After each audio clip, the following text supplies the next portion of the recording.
৫ August Sheikh Hasina পালিয়ে যাওয়ার পর প্রথমে পুলিশ বিদ্রোহ হয় রাজারবাগে, তারপর আনসাররা আন্দোলন করে বিভিন্ন দাবি দাওয়া নিয়ে। এরপর নানা বেশে আওয়ামী লীগ মাঠে নামার চেষ্টা করেছে, কখনো ব্যাটারি চালিত রিকশা চালকদের আন্দোলনের ছদ্মবেশে, কখনো বা পরীক্ষা না দিয়েই পাশ করিয়ে দেওয়ার দাবির নামে।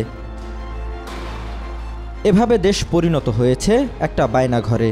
এমন চিন্তার পেছনে অন্তর্বর্তী সরকারের নমনীয় মনোভাবকেই দায়ী করছেন অনেকে। এবার একই ফরম্যাটে মাঠে নামছে সচিবালয়ের কর্মচারীরা। কর্মকর্তা কর্মচারী সংযুক্ত পরিষদ নামের ব্যানারে ৯ দফা দাবি আদায়ে আগামী ৪ ডিসেম্বর মহাসমাবেশের ডাক দিয়েছেন তারা।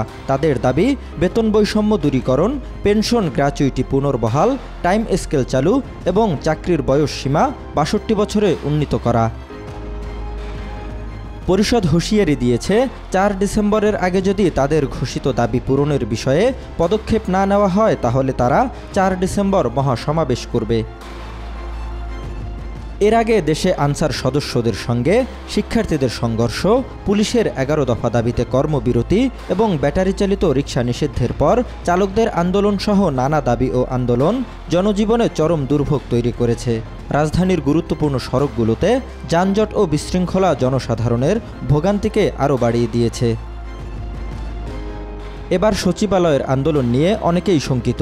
সাধারণ জনগণের মধ্যে অনেকেই মনে করেন দেশে ক্রমাগত এই বিশৃঙ্খলা সৃষ্টির পেছনে আওয়ামী শক্তির একাংশ তৎপর হতে পারে।